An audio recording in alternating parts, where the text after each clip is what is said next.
ظاہری نظاموں سے اور ظاہری مخلوق سے یہ نظام کٹا ہوا، ان کی نظروں سے ہٹا ہوا اور حقیقت کے ساتھ میں اللہ اس کے محبوب کے ساتھ میں اور حقانیت کے ساتھ میں جڑا ہوا ہوگا۔ یہ بہت کم ہوتا ہے، لوگوں کی حکمتیں ہوتی ہیں، اللہ تعالیٰ کا فیصلہ ہوتا ہے کہ عمومی طور پر ولایت کے نظام کو بھی عام لوگوں کی تائید حاصل ہو جائے۔ یہ بہت کم ہوا ہے، لیکن اس کا خاصہ یہ ہے کہ ولایت کے نظام کو ہمیشہ مخلوق کی نظروں سے چھپائے رکھا جاتا ہے، اور پھر پردہ ڈالنے کے لیے لوگ یہ دیوانوں کا نظام، مجنونوں کا نظام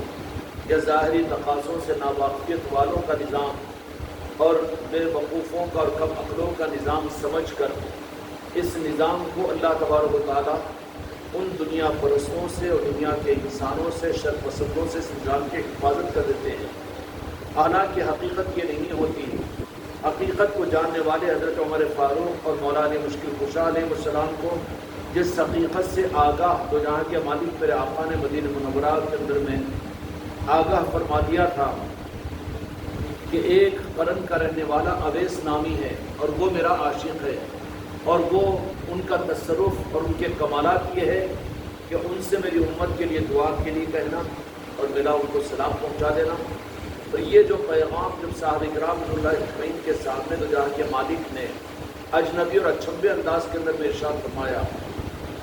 تو پھر سننے والوں کو یقینی بات ہے کہ ظاہری طور پر تعجب بھی ہوا۔ اور یہ حدیث پاک چونکہ حضرت مولا علی اور حضرت عمر فاروق رضی اللہ عنہ کے ذریعے سے، یہ نہیں کہ کسی ایک مجلس میں آپ نے فرما دی، کوئی سنا نہ سنا، اب اس کے لیے دلائل پوچھے جائے، اس کے لیے حدیث ضعیف ہے یا حدیث صحیح ہے، ان سب کے بالمقابل میں تو جہاں کے مالک میرے آقا نے صرف ارشاد ہی نہیں فرمایا، بلکہ اپنی امت کے اس ولی حضرت اویس قرنی رضی اللہ تعالیٰ عنہ سے ملاقات کا بھی باضابطہ حکم فرمایا، اور حکم فرما کر جو کچھ وہاں پر حضرت اویس قرنی رضی اللہ تعالیٰ عنہ کے متعلق اہل قرن اور لوگوں کے نظریات کو بھی سامنے لایا گیا کہ بالاہتمام وہاں تک حضرت عمر فاروق اور مولا علی مشکل کشا علیہ السلام پہنچے۔ اب چونکہ تعارف میرے آقا عطا فرما چکے تھے اور ولایت کی عظمتیں اور محبتیں میرے آقا کی طرف سے ان کو مل چکی تھی، تو نتیجے کے اعتبار سے کیا ہوا کہ پھر وہ جب عقیدہ بن کر ان کے پاس میں پہنچے، اولیاء کے پاس میں، حضرت اویس قرنی رضی اللہ عنہ کے پاس میں، تو اب اہل قرن کا اور ان کے خاندان والوں کا، ان کے قریب کے لوگوں کا ظاہری طور پر، اس لیے کہ ظاہری طور پر اعتبار قریب کے لوگوں پر کیا جاتا ہے کہ وہ اس ملک کا آدمی ہے تو ملک والے زیادہ پہچانیں گے، اس علاقے کا آدمی ہے تو اس علاقے والوں سے پوچھو، اور اس شہر کا ہے تو شہر والوں سے پوچھو، یا اس خاندان کا ہے تو خاندان والوں سے پوچھو، یا اور زیادہ قریبی اگر حقائق کو معلوم کرنا ہو تو ظاہری حقائق کیا ہیں کہ ان کے گھر والوں سے پوچھو تو صحیح پتہ چل جائے گا۔ یہی تعارف کا معیار ہے۔ لیکن اولیاء کا معاملہ کچھ الگ ہے، کیونکہ اولیاء کے تعارف کے لیے اللہ اس کے رسول کا نظام ہوتا ہے۔ اولیاء کا تعارف انسانوں سے اور خلق سے نہیں ہوتا۔ خلق اور انسان چونکہ خود غرض ہوتے ہیں اور حسد ہوتا ہے، بغض ہوتا ہے، اناد ہوتا ہے، اور عام طور پر بڑے بڑے اولیاء کے ساتھ میں خاندان کے لوگ، گھر کے لوگ، باہر کے لوگ، علاقے کے لوگ، وہ تو ان کے جانے کے بعد میں باہر والوں نے جب ان کی قدر کا اظہار، ان کی عظمتوں کو ظاہر کیا، تو اکثر اولیاء اکرام کے تو اس دنیا سے پردہ فرما جانے کے بعد ان کے گھر والوں کو، ان کے خاندان والوں کو، ان کے علاقے والوں کو جب ہوش آیا، جب جاگے کہ ارے کس سادگی کے پردوں کے اندر میں رہے تھے، ہم جان نہیں سکے، ہم پہچان نہیں سکے، دور کے لوگ تو پہچان لیے، اور دور کے لوگوں سے جب وہ حالات معلوم ہوئے، اور پھر اولیاء کا نظام بھی یہ ہوتا ہے کہ ان کو چونکہ دنیا کے اغراض و مفادات حاصل کرنا نہیں ہوتا، تو جہاں پر جو اہل نسبت ہوں گے، کمال والے لوگ ہوں گے، وہ اپنے آپ کو اپنوں سے چھپانے کی کوشش کریں گے۔ یہ بات الگ ہے کہ دور والوں کے اوپر کچھ حالات آگاہ ہو جائیں گے، اور دور والے چونکہ دور رہتے ہیں تو ان کی آگاہی قریب سے چھپتے ہیں، دور والے واقف ہو جاتے ہیں۔ اب دور والے جو واقف ہوتے ہیں عام طور پر وہ مبشرات کے ذریعے سے یا پھر اسی طریقے سے کوئی اور راستوں سے، یا القاء اور الہام کے ذریعے سے، یا اولیاء اکرام کے اظہار کے ذریعے سے، یا دل کا میلان اور دل کے رجحان کی وجہ سے، دور والے چونکہ صاف دل ہوتے ہیں، ان کے اندر میں حسد نہیں ہوتا، بغض اور عداوت نہیں ہوتی، ورنہ یہ چیز عصبیت کے جراثیم عام طور پر ہر انسان کے اندر میں ہوتے ہیں، اس کو اس بنیاد پر حسد ہی ہوتا ہے کہ ان کو یہ عظمت کیسے کہ مجھے کیوں نہ ملے، اور اتنی عقیدت مندیاں وہاں کیوں کہ مجھے کیوں نہیں، اور پھر خاندان والے کہیں گے کہ ہم تو خوب جانتے ہیں، اور پھر اسی طریقے سے محلے والے اور بستی والے تو کہیں گے ہم بچپن سے لے کر 55 تک دیکھے ہیں۔ لیکن حق کا نظام حقیقت میں اولیاء کی اگر تاریخ پر غور کریں گے تو پتہ یہی چلے گا کہ اپنوں سے وہ اپنے کو چھپائے رکھتے ہیں۔ کیوں کہ اگر اپنوں کے سامنے اگر اپنے کو ظاہر کر دے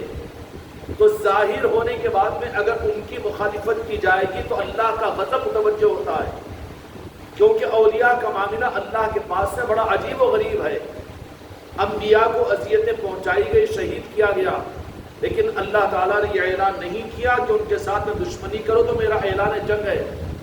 لیکن اولیاء کے متعلق حدیث قدسی ہے، صحیح احادیث ہے،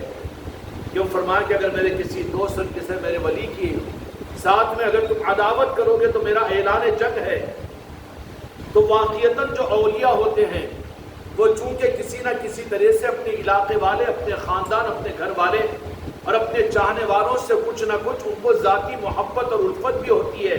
تو ان کو خطرات سے بچانے کے لیے اپنی حقیقت کو چھپا لیتے ہیں۔ جو دور والوں کو نظر آتا ہے قریب والے وہ دیکھ نہیں سکتے، اور اس میں حکمت کیا ہوتی ہے قریب والوں کی کہ کہیں کسی نہ کسی صورت میں ناقدری نہ ہو جائے، کیونکہ دور والے ہیں ان کو سابقہ کم پڑے گا، ادب اور احترام اور عظمت اور استفادے کا موقع دور رہ کر ان کو زیادہ ہوگا۔ لیکن خدا نہ خاصہ قریب والوں کے سامنے اگر وہ حقیقت ظاہر ہو جائے، اگر جاننے اور ظاہر ہونے کے باوجود اگر ان کی ناقدری ہو تو کون چاہے گا اللہ کے وہ نیک بندے کہ اس کا گھر والے خاندان والوں پر اللہ تبارک و تعالیٰ دنیا میں اعلان جنگ کر کے ان کو گمراہیت عطا فرما دے۔ اور اللہ کے اعلان جنگ کا مطلب یہ فلسطین کی کامیابی اور یہودیوں کی ناکامی نہیں ہے، بلکہ اللہ تبارک و تعالیٰ کے اعلان جنگ کا معاملہ یہ ہوتا ہے کہ جو اس کے ولیوں کے ساتھ میں دشمنی کرے گا یا عداوت کرے گا، اللہ کا اعلان جنگ کیا ہے؟ اللہ تبارک و تعالیٰ کا اعلان جنگ ان کی ظاہری ہلاکت، زلزلے اور طوفان نہیں ہے، بلکہ عقیدے اور ایمان کو ختم کر دیتے ہیں، پھر وہ گستاخ بن جاتے ہیں، اور اولیاء کے گستاخ کے بعد میں وہ صحابہ کے گستاخ، اور صحابہ کے بعد پنجتن پاک کے گستاخ، اور پنجتن پاک کے بعد پھر بے ادب مصطفیٰ بن جاتے ہیں۔ اور وہاں پر تو صرف جہاں جو بے ادب اور گستاخ مصطفیٰ بن جائے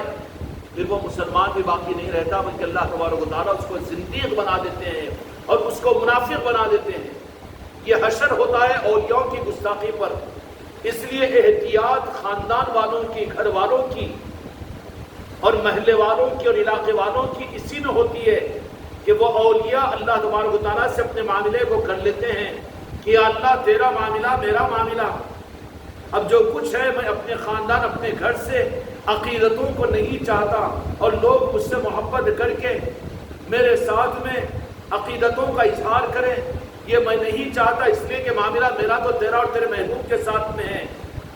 لیکن کہیں ایسا نہ ہو کہ نادانی کی وجہ سے میری حقیقتیں ان پر ظاہر ہو جانے کے بعد بھی اگر اس کے باوجود یہ ناقدری کریں گے، بے ادبی کریں گے، گستاخی کریں گے، تو پھر تو نے تو فرما دیا کہ میرا اعلان جنگ ہے۔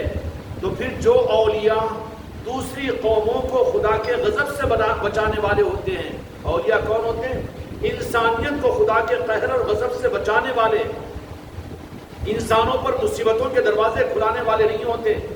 انسانیت کو خدا کی پکڑ میں لانے والے نہیں ہوتے، اور اولیاء جو ہوتے ہیں وہ بددعائیں دینے والے نہیں ہوتے۔ اب چاہے حقیقت میں جو اولیاء ہوتے ہیں ان کو جان کر یا انجانے کے اندر بھی اگر ان کو ذاتی طور پر نقصان پہنچائے، پتھروں سے مارے، ان کے جسم سے خون نکالے، لوہے کی کنگھیوں سے ان کی کھالوں کو دھر دے یا سولی پر بھی چڑھا دے، تو کبھی وہ اپنی حقیقت کو ان پر ظاہر کرنے کے لیے تیار نہیں ہوتے۔ تاریخ اولیاء اس بات کے اوپر شاہد ہے کہ اس کے بعد میں پتہ چلا اورنگزیب عالمگیر کا معاملہ بھی یہی ہوا، جب ہرے بھرے شاہ صاحب رحمۃ اللہ علیہ اور وہاں پر جو جامع مسجد کی سیڑھیوں کے اوپر جن دو بزرگوں کی مزاریں ہیں، ان میں سے ایک اولیاء جو تھے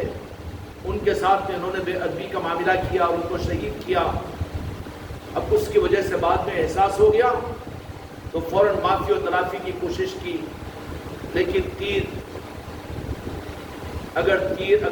میان سے نکل چکا ہو تو پھر کیا کریں گے؟ نادم ہو گئے، لیکن کہا کہ اس دہلی کے اندر میں تم سے جب یہ قصور ہوا، آپ کا کام تھا کہ ذرا اس معاملے میں محتاط رہنا، اس لیے جہاں پر اولیاء کے معاملات ہے وہاں پر آدمی کو بہت زیادہ احتیاط کرنے کی ضرورت ہے، وہاں ننگی تلوار استعمال نہیں کرنا، اگر کوئی چیز سمجھ میں نہیں آئی تو وہاں پر انکار نہیں کرنا، بلکہ وہاں پر اللہ تعالیٰ سے اس کے سمجھنے کی بھیک مانگنا، یا جو واقعتاً علاقے کے اولیاء ہیں ان کے پاس میں جا کر ان سے اپنے عقل کی راہ کو سدھارنے کی بھیک مانگو اور خیرات مانگو کہ ہم ولایت کے نظام کو نہیں سمجھ سکتے، اور حقیقت یہ ہے کہ ولایت کا نظام یہ ذاتوں کا نظام ہوتا ہے، اس لیے کہ 1500 سال کے اندر میں جو اولیاء اس دنیا کے اندر میں اللہ تعالیٰ نے اور جو جہاں کے مالک میرے آقا نے اور مولا علی نے اور غوث و خواجہ نے جو اولیاء کو مختلف صدیوں میں، مختلف علاقوں میں، مختلف ملکوں میں، مختلف زبانوں میں، مختلف قوموں کے اندر میں جو پیدا کیا، ہر ولی کی اپنی ذاتی اعتبار سے ان کے علامتیں، ان کی پہچان، ان کے معیارات الگ الگ ہے، الگ الگ ہے، کہ کسی کو کسی رنگ میں اور کسی کو کسی انداز سے، اور کسی کو جلال، کسی کو جمال، کسی کو کمال، کسی کو کرامتیں اور کسی کو کچھ ایک ہی معیار کے اوپر اولیاء نہیں آتے، بلکہ ولایت کے نظاموں کے اندر میں یہ حقیقت ہے کہ ان کو مولا علی مختلف آلات کے اعتبار سے مختلف صدیوں میں، اس لیے آپ اگر دیکھیں گے تاریخ اولیاء کے اندر میں تو پہلی صدی ہجری کے اندر میں جو اولیاء تھے ان کے نظام، ان کے ظاہری حالات اور ان کی تعلیمات اور ان کی تربیت کے نظام، بعد میں دوسری صدی ہجری کے اندر میں ان کے بہت زمین آسمان کا فرق نظر آئے گا۔ تیسری صدی، 5ویں صدی، 7ویں صدی اور 8ویں صدی ہجری، حتیٰ کہ 15ویں صدی ہجری تک، آخر چلتے ہمارے سرکار تاج الاولیاء جو ناگپور شریف کے مخدوم ہیں اور ہمارے سرپرست ہیں، اب ان کی جو گزشتہ صدی کے اندر میں آپ تشریف لائے، لیکن ان کی ولایت کے نظاموں کو اگر دیکھو، اگر اس کو ٹیلی اگر وہ کتابوں کے اولیاء کے نظاموں پر اگر کرو گے تو ظاہری طور پر جوڑ تو خدا کی قسم ایک ہی ہے، چونکہ وہ عرش سے جڑے ہوئے ہوتے ہیں اور نالن پاک مصطفیٰ سے اور مولا علی سے جڑے ہوئے ہوتے ہیں۔ اولیاء اپنے مزاج کے اور ولایت کے نظام کے اعتبار سے کوئی فرق نہیں ہوتا، لیکن جس کو جس طرح کی ڈیوٹی یہاں پر مل جاتی ہے اس طرح کا یونیفارم پہن کر اور اس طرح کی اپنی ذمہ داریوں کو پورا کرنے کے لیے وہ اپنا کام پورا کرتے ہیں۔ اب یہاں پر آدمی کو الجھاتا ہے آدمی کہ جو کتابوں سے ولایت کے نظام کو سمجھنا چاہتا ہے، اب کتابوں کا پڑھا ہوا تیسری صدی ہجری ان اولیاء اکرام کو دیکھا، سرکار جنید بغدادی رضی اللہ عنہ کو، سری سبتی رحمۃ اللہ علیہ کو اور اس زمانے کے اولیاء کو، ان کی تربیت، ان کی تعلیمات اور ان کا نظام، اب ان تیسری صدی ہجری کے اولیاء کی ان تعلیمات اور ان کی تربیت کا نظام اور مریدین کی تربیت کے نظاموں کو، ان کے خانقاہوں کو، نظام کو لے کر اب چونکہ پڑھا ہوا کتاب سے ہے، ولایت پڑھ کر سمجھنے کی چیز نہیں ہے، ولایت جو سمجھی جائے گی وہ ذاتوں سے سمجھی جائے گی۔ اب اس سے آسان ہونے کے لیے 300 سال پہلے راجن شاہ ولی عاجل آباد کے مخدوم بنا کر بھیجے گئے، لیکن اس زمانے کے اندر میں کوئی خانقاہ وہاں پر قائم تھی یا وہاں پر اس طرح کا کوئی نظام ظاہری طور پر، تو بولے کہ وہ تو اولیاء کا، اب یہ کتابوں کا پڑھنے والا تو یہ کہے گا کہ اولیاء کون؟ اب اس نے پڑھ لیا کہ فلاں ولی کی تاریخ کہ وہ زلف والے تھے اور ہمیشہ بالکل چیتھڑوں والے کپڑے پہنتے تھے، ہمیشہ گھوڑے پر بیٹھ کر رہتے تھے، اور پھر یہ ہوتا تھا وہ ہوتا تھا، وہ لوگوں سے بات نہیں کرتے، جنگل میں جا کر بیٹھ جاتے اور لوگ کھاتے بھی نہیں تھے، پیتے بھی نہیں تھے۔ اب یہ تو پڑھ لیا، یہ تو پڑھ لیا، اب یہی ولایت کا ایک رخ ان کے سامنے ہے لیکن 1500 سالہ اولیاء کی تاریخ میں ایک رخ نہیں ہے. ایک رخ آپ کا صحابہ اکرام رضی اللہ اجمعین کا ملے گا کہ وہاں پر کوئی اختلاف نہیں. لیکن اولیاء کی تاریخ میں ہر صدی کے اولیاء، ہر علاقے کے اولیاء، وہ تو ان کو اپنے ولایت کی ذمہ داریوں کے ساتھ میں ان کو الگ اصول دیے جاتے ہیں. ان کا رنگ اور ان کا ڈھنگ اور ان کا طریقہ کار، تربیت کا نظام الگ ہوتا ہے. اگر آپ 30ویں صدی ہجری یا 5ویں صدی ہجری یا پھر حضور پیرا پیر غوث الاعظم جو اولیاء کے امام ہیں اور جن کی سند کے بغیر کوئی ولی قیامت تک ولی نہیں بنے گا، اگر ان کتابوں میں پڑھنے کے بعد اس معیار کے اوپر کہ صرف ہم اولیاء انہی کو مانیں گے جو حضور پیرا پیر غوث الاعظم کے طرز پر ان کی تربیت ہو یا اس طرح سے ہو، تو پھر پیرا پیر غوث الاعظم کے معیار کے اعتبار سے پہلی بات تو یہ ہے کہ وہ ان کے زمانے کے لوگ ہم نہیں ہیں، اور کوئی ہم میں سے کوئی پیرانے پیر ہونے کا نعوذ باللہ دعویٰ نہیں کر سکتا. تو مناسبت اور جوڑ نہیں، ولایت تو قیامت تک چلے گی، الگ الگ صورتوں میں، الگ الگ علاقوں کے اندر میں. ہاں، سب کے لیے ایک بات ضرور ہوگی کہ وہ اولیاء منتخب ہوتے ہیں عرش الہی اللہ تعالیٰ کی طرف سے، اور وہ بواسطے نارن پاک مصطفیٰ میرے آقا کی خوشنودی سے ان کے چہیدے بن کر مولا علی کے نظام کو لے کر پھر مولا علی ان کو ڈیوٹیاں دیتے ہیں اور ان کو کام بھی دیتے ہیں، اور اس علاقے اور اس قوم کے اعتبار سے اور اس صدی کے اعتبار سے ان کو ولایت کا سارا کورس مولا علی کی بارگاہ سے ملتا ہے. وہ اولیاء پابند ضرور ہوتے ہیں شریعت کے اور طریقت کے، مولا علی کے حکم کے. کتابوں کے پابند اولیاء کو نہیں بنایا جا سکتا. کتابوں کا پابند اگر کوئی کہے کہ سلسلے چشتیہ کے اندر میں سما کی محفل ہے، غوث الاعظم کے پاس میں نہیں ہے اور یہ فلاں اولیاء کے پاس میں نہیں ہے، ارے تیری کم نظری کی بات ہے. کیوں؟ کہ حضور پیرانے پیر غوث الاعظم کا نظام ہے، وہ غریب نواز کو اس ملک کے اندر میں بھیجنا تھا، اور یہاں کے قوموں کا مزاج اور یہاں کے رہنے والے واسیوں کا مزاج یہ کہ یہ بھجن اور کرتی کے بہت زیادہ عاشق تھے اور سرور کے اور اچھی آوازوں کے رسیہ تھے. اب اس ملک میں کام کرنے کے لیے اب اس ملک کا یونیفارم لباس ضروری ہے نا جی. اگر وہ مزاج دے کر یہاں پر اگر بھیجا جاتا تو پھر بہت مشکل ہو جاتا نا نظام کو آگے بڑھانا. ایک ہی سفر میں 90 لاکھ انسانوں کا ایمان کو قبول کرنا مشکل ہو جاتا نا. اس لیے وہ پابند اولیاء کتابوں کے نہیں ہوتے، پابند وہ صرف اللہ، اس کے محبوب اور مولا علی اور پنجتن پاک کے پابند ہوتے ہیں. وہ جو ان سے کنیکٹ ہوتے ہیں وہ کتابوں سے اور اہل کتاب اور کتاب والوں سے ڈرنے والے نہیں ہوتے. یہ فرق ہوتا ہے اولیاء کے نظاموں میں.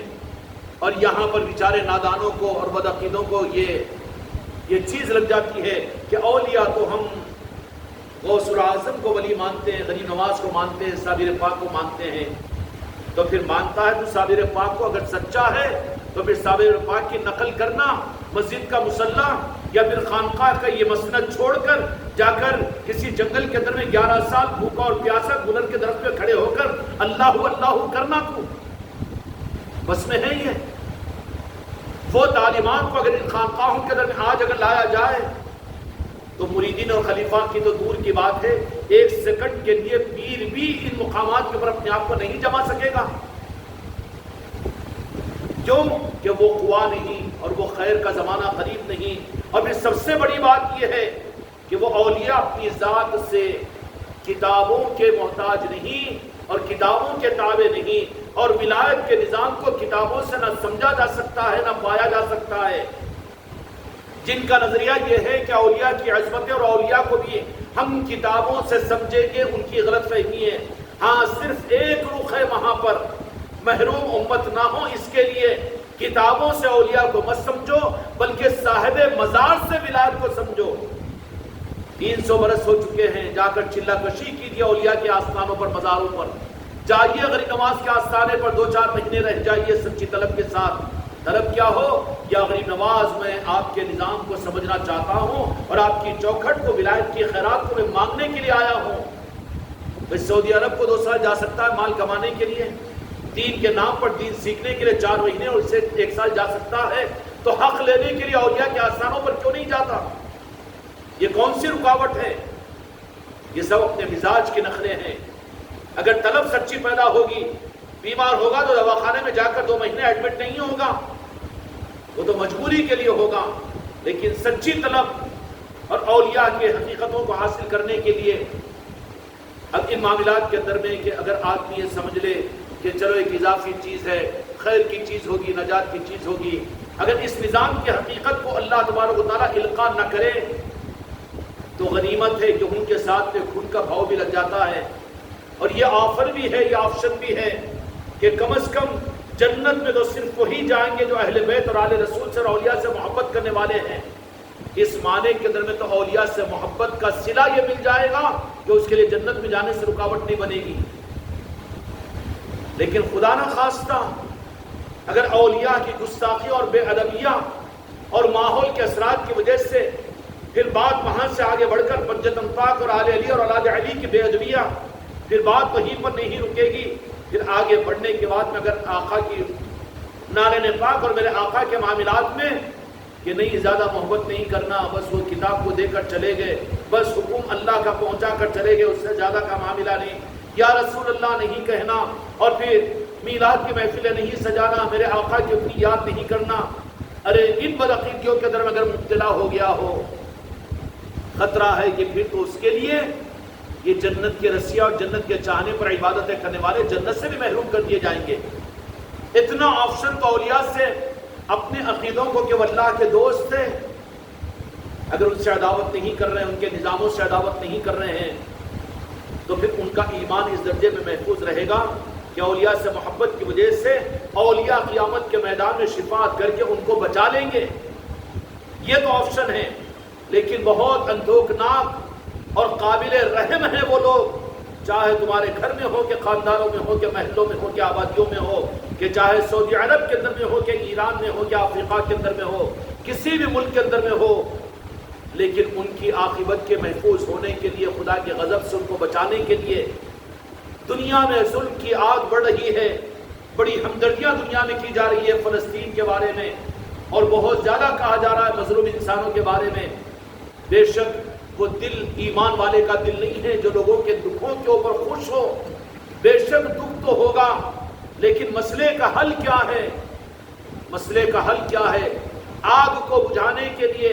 آپ اگر آگ کے علاوے کے اوپر پانی ڈالو گے تو پانی سے آگ نہیں بجھے گی، بلکہ آگ کاربن لے کر، آکسیجن لے کر اور تیز ہو جائے گی۔ آگ کو بجھانے کے لیے وہاں پر پھر آپ کو آکسیجن کی نہیں بلکہ کاربن کا استعمال کرنا پڑتا ہے، ہوتا ہے کہ نہیں؟ وہ کیا رہتا ہے آگ کو بجھانے کے واسطے؟ کاربن رہتی ہے، کیا رہتی ہے؟ کیا رہتا ہے جی؟ وہ کون سی گیس؟ آگ کو بجھانے کے لیے آکسیجن سے تو آگ جلتی ہے نہ بھڑکتی ہے،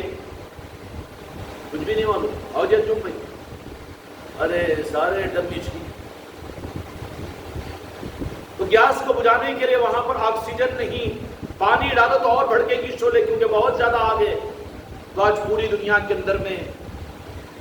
بات کو تو ماننا پڑے گا، بات کو ماننا پڑے گا، فیصلہ کرنا پڑے گا کہ یہ مسئلہ اور اس کیس کا مسئلے کا حل عالم انسان کا اب بندوں کے ہاتھ میں اور مسلمان حکومتوں کے ہاتھ میں نہیں ہے، بلکہ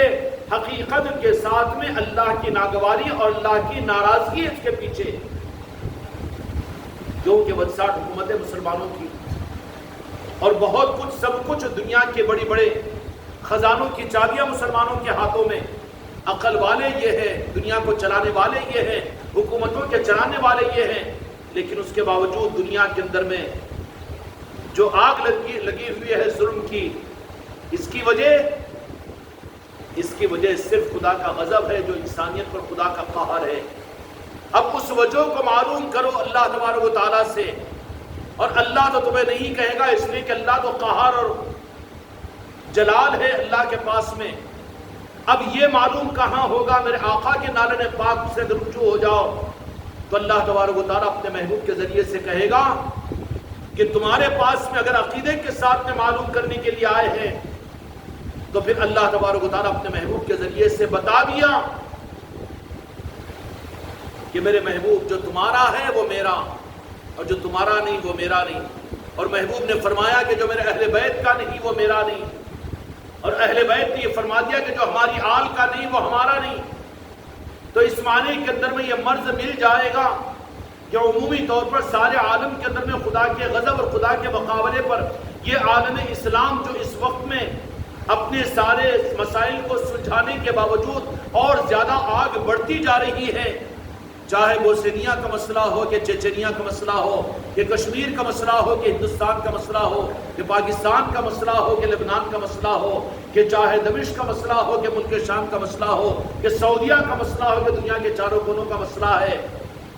یہ آگ کی نسبت خدا کے غضب کی وجہ سے ہے۔ اور خدا کے غضب کو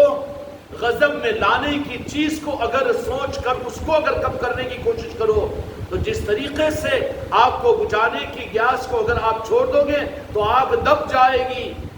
پانی کو ڈالو تو اور بھڑک جائے گی۔ جتنا تم مسائل کو حل کرنا چاہ رہے ہو اتنی آگ کے شعلے اتنے لپک رہے ہیں،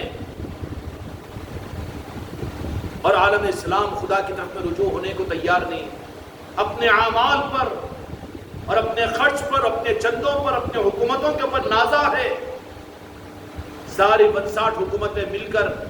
ایک فلسطین کے ایک خطے کو تم بچا نہیں کر سکے، محفوظ نہیں کر سکے،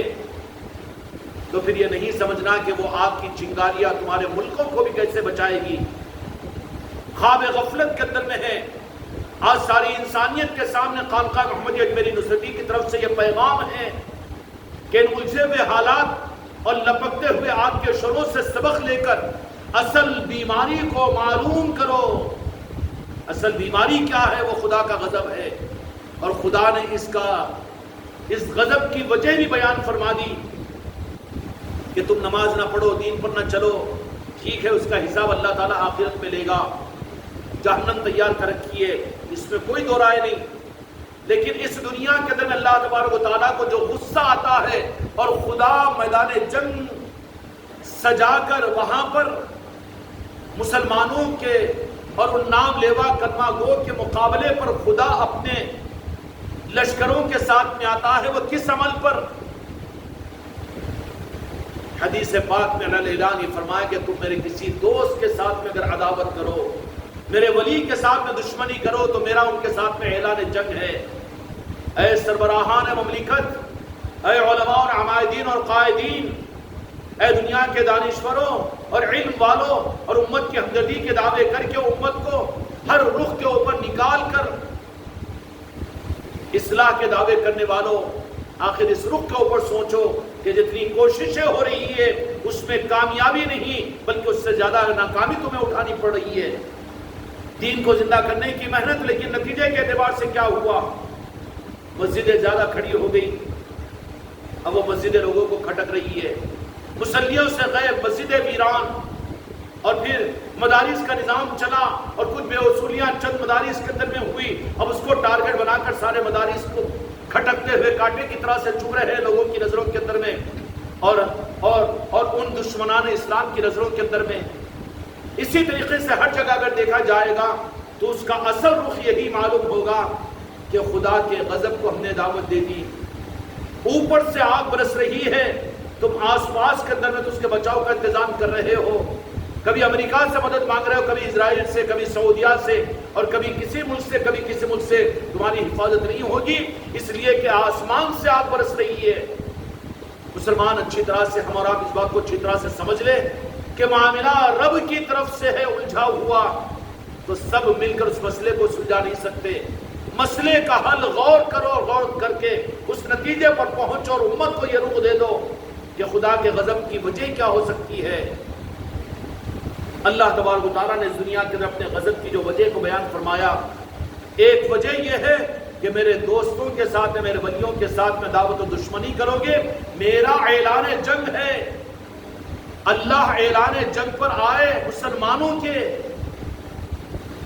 تو کیا امریکہ مقابلہ کر سکتا ہے؟ سعودیہ مقابلہ کر سکتا ہے؟ ہندوستان کی حکومت مقابلہ کر سکتی ہے؟ یہ مسلمان ان کو امان دے، یہ ہندوستان کی حکومت ان کو امان دے سکتی ہے؟ کیوں کہ خدا کو مقابلے پر لائے ہوئی جو قوم ہے، سوائے اللہ کو منائے بغیر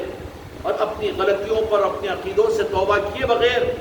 امت کے لیے خدا کے غضب کو ٹھنڈا کرنے کا راستہ اس کے دوستوں سے ٹوٹ کر محبت ہے۔ اولیاء کا نظام ان سارے عالم کے مسائل کا حل ہے۔ چاہے وہ فلسطین کا مسئلہ ہو کہ ہندوستان کا ہو، کہ چاہے عرب کا ہو کہ عجم کا ہو، علی اعلان ہم یہ بات کہتے ہیں کہ اس رخ پر غور کر کے، کیوں کہ سب کچھ تو تم کر چکے ہو،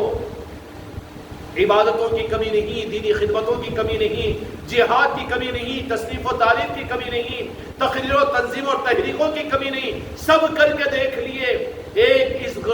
فقیر اولیاء کا ایک عنوان یہ ہے سارے عالم کے مسلمانوں کو کہ ایک نسخہ اس کو بھی دیکھ کر اس پر غور کرو۔ وہ نسخہ کیا ہے کہ اللہ نے فرمایا کہ جو میرے ولیوں کے ساتھ میں عداوت کرے، میرے دوستوں کے ساتھ، میرا اعلان جنگ ہے۔ تم جنگ ان قوموں کے ساتھ میں سمجھ رہے ہو، ہندوستان کی حکومت کے ساتھ میں سمجھ رہے ہو، اسرائیل کے ساتھ میں سمجھ رہے ہو، امریکہ کے ساتھ میں سمجھ رہے ہو۔ ارے بابا، یہ انسانوں کے انسان اور ملکوں کے ملکوں کی جنگ کو، ملک سے ملک کو، ترقی سے ترقی کو فتح کر لیا جا سکتا ہے۔ ہوتا ہے کہ نہیں ہوتا ہے؟ لیکن جس جنگ کے اندر میں حریف اگر خدا بن جائے تو سب مل کر رب کے علاوہ کہاں سے جیت سکتے ہیں؟ جیت نہیں سکتے نا۔ جیتنے کا واحد راستہ یہ ہے کہ اس کے غضب کو ٹھنڈا کرو۔ عالمی سطح کے اوپر جو گستاخیاں ہم کلمہ گو، ہم مسجدوں میں رہنے والے اور ہم دینی نظاموں چلنے والوں کے اندر میں جو ہوئی، وہ اس کے دوستوں کے ساتھ میں ہم نے مسجد کے ممبروں سے دشمنی کا پیغام دے کر اور دشمنی کا پیغام دے کر امت کو اولیاء کی دشمنی پر لا کر کھڑا کیا۔ اللہ نے فرما دیا کہ جو میرے دوستوں کے ساتھ میں عداوت و دشمنی کرے گا، میرا اعلان جنگ ہے۔ تم نے ممبروں سے، اپنی تحریک اور اپنی جماعتوں سے اللہ کے غضب کو للکار لیا اور اللہ کو مقابلے پر لایا ہے، تو اللہ کے مقابلے پر امریکہ کامیاب ہوگا، اللہ کے مقابلے پر ہندوستان کی حکومت کی تائید تم کو کامیابی دلائے گی۔ پوری دنیا کے مسلمان حکومتیں مل کر خدا کے غضب کے مقابلے پر تم کامیاب ہو سکو گے۔ مسئلے کا حل یہ نہیں ہے، بلکہ اس علل علاج کو سوچو۔ یہ پیغام جہاں تک ہو سکے دنیا کے کونے کونوں میں پہنچا دو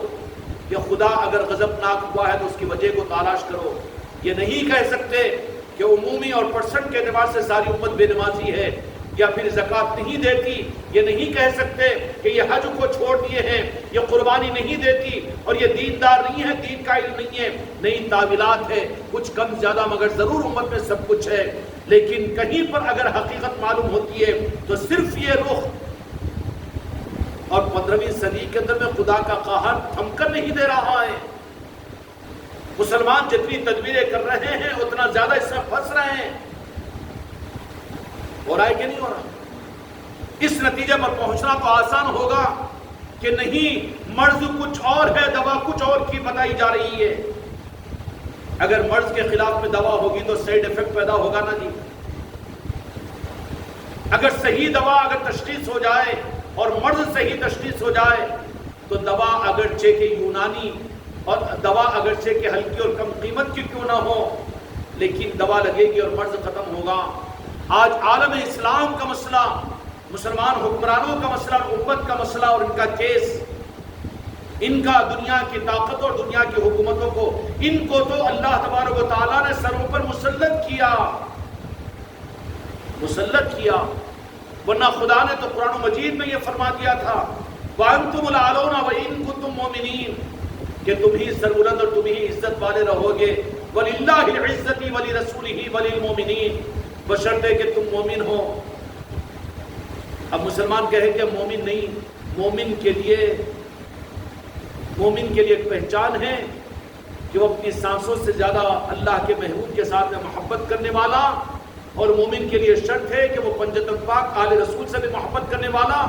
اور مومن کے لیے شرط ہے، اس کی پہچان ہے کہ وہ آل رسول اور اولیاء کے ساتھ محبت کرنے والا ہوگا، اللہ کے دوستوں کے ساتھ میں محبت کرنے والا، اللہ کے دوستوں کے ساتھ میں عداوت و دشمنی کرنے والا وہ مومن ہو ہی نہیں سکتا، چاہے مسجد میں ہو کہ کعبے میں ہو کہ مسجد نبوی میں ہو۔ سمجھ میں آئی بات؟ وہ مومن نہیں ہو سکتا، کیونکہ مومن کے لیے شرط ہے کہ تو جہاں کے مالک کے ساتھ، اپنے عقیدے کے ساتھ، اپنی جان سے زیادہ محبت کرتا ہو، اور مومن کے لیے شرط ہے کہ وہ اہل بیت سے بھی محبت کرنے والا ہوگا۔ جو نسبتیں میرے آقا کے ساتھ میں جن کو نصیب ہوئی ہے ان کی عظمتوں کی پاسداری بھی وہ کرنے والا ہوگا. اور پھر پنجتن پاک کی محبتوں کے ساتھ میں پھر اللہ تبارک و تعالیٰ نے فرما دیا کہ آخری ایک صورت کہ پنجتن پاک بھی ظاہر میں تمہارے پاس میں نہیں رہے اور ظاہری طور پر میرے محبوب کو بھی میں نے تمہاری نظروں کے سامنے نہیں رکھا، لیکن میرے اہل بیت اور آل علی اور اولاد علی کے اولیاء قیامت تک تمہارے ساتھ میں رہیں گے.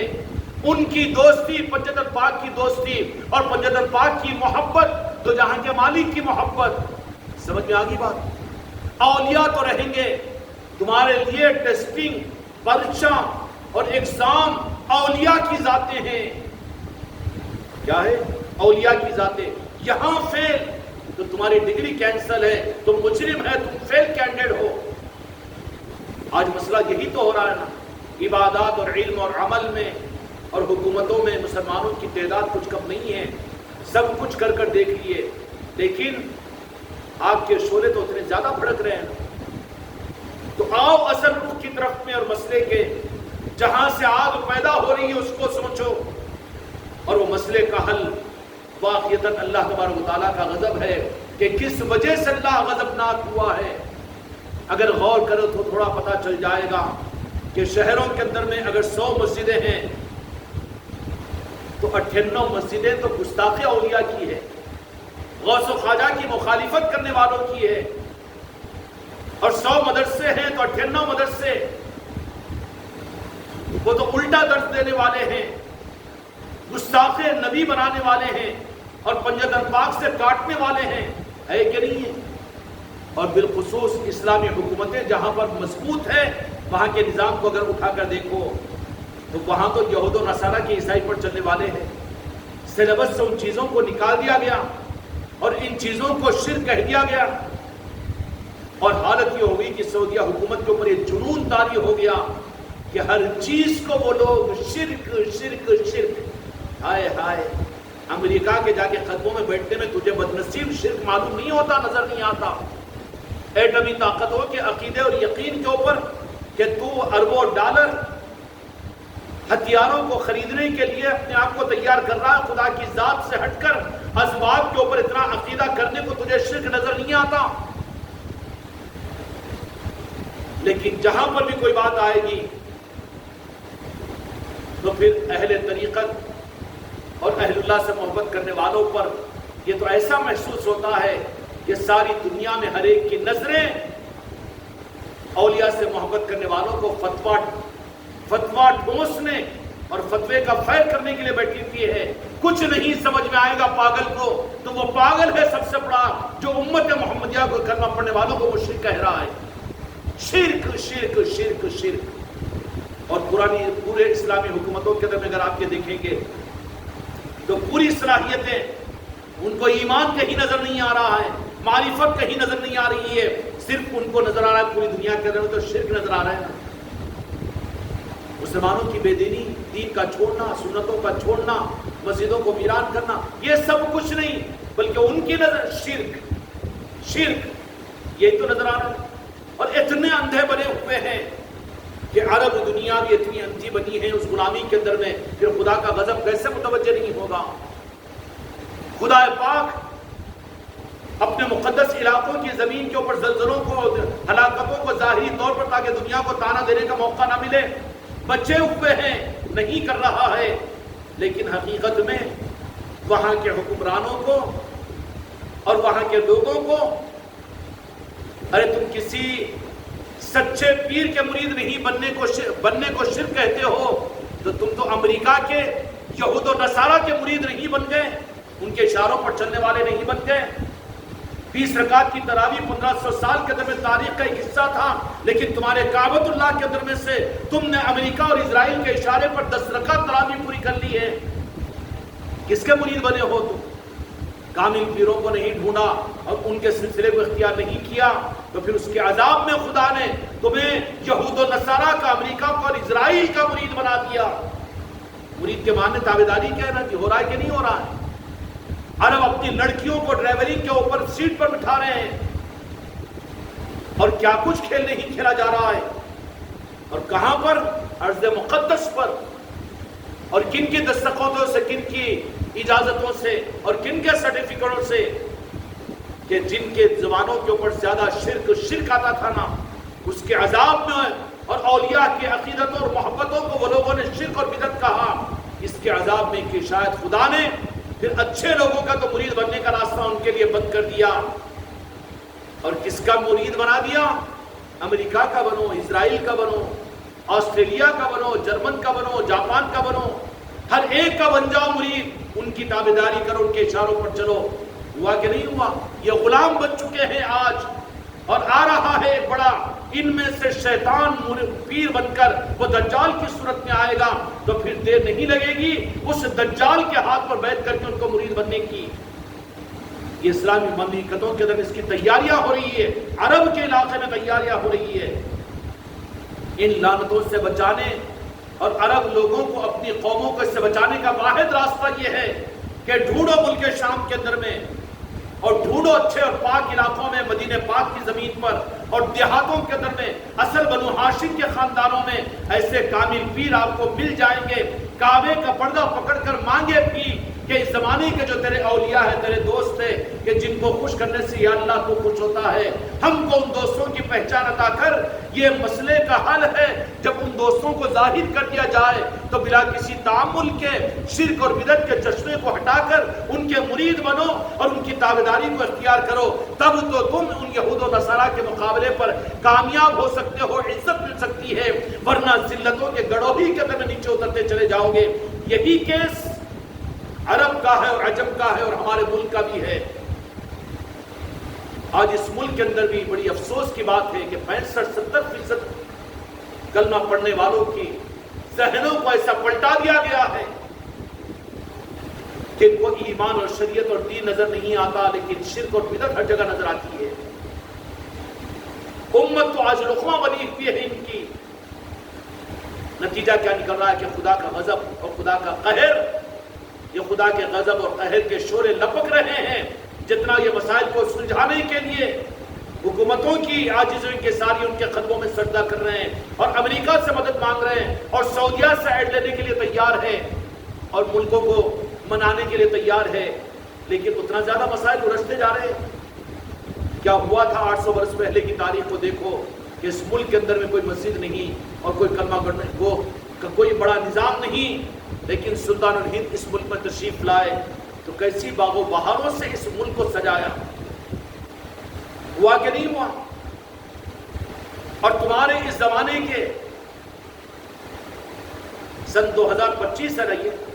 آج کی تاریخ 11 تاریخ ہے، 10 مارچ ہے، اپریل ہے، 10 اپریل 2025، آج سے صرف 60-65 سال پہلے کی تاریخ تم اپنے عادل آباد میں یا اپنے نانا دادیوں سے پوچھ لو، اور پھر پورے ہندوستان کے اوپر اگر اس کی تاریخ پر غور کرو تو برادران وطن کبھی مسلمانوں سے نفرت نہیں کرتے تھے۔ آج رو رہے ہو کہ مسلمانوں سے نفرت کی جا رہی ہے۔ کیوں ہوئی نفرت؟ یہ نفرت ان کی محنتوں کا نتیجہ کم ہے، لیکن خدا کے نظر رحمت کے ہٹ جانے کا سبب زیادہ ہے۔ کیوں محبت کرتے تھے؟ کہ برادران وطن کا معاملہ یہ تھا کہ وہ اپنے دیہاتوں کے اندر میں اگر کوئی مسلمان نہیں ہوتا تو شہروں سے کسی مسلمان کو بطور مہمان کے لے کر اپنے دیہاتوں میں لے آ کر اس کو زمین دے کر، گھر دے کر، اس کو ذبح اس کے ہاتھ سے کرواتے، اور اپنے بچوں کو دعا درود اس آدمی سے پڑھواتے جو آج بھی دیہاتوں کے اندر مجاوروں کے مکانات ہیں نا، غیر مسلموں کی آبادیوں میں، کہ پوری بستی غیر مسلموں کی، لیکن ایک مسلمان وہاں پر۔ یہ کیسے رہا کہ وہ شہروں سے اٹھا کر مسلمانوں کو مہمان بنا کر اپنی آبادیوں میں برکت اور رحمت کے لیے اپنے گھروں کو اپنے آبادیوں میں، دیہاتوں میں آباد کرنے والے۔ اے مسلمانوں، تم سے کیا قصور ہو گیا 50-60 سال کے اندر میں کہ غیر مسلم تو اپنی زمین دے کر اپنے آبادیوں کے اندر میں مسلمانوں کو لے جا کر مہمان بنا کر رکھتے، اور صبح و شام ان کی زیارت کرتے، ان کی دعائیں لیتے، ان کے ہاتھ کو اپنے سر پر رکھا لیتے، اپنے بیوی بچوں کو ان کی دعاؤں کے ذریعے سے وہ شفا پاتے۔ لیکن 50-60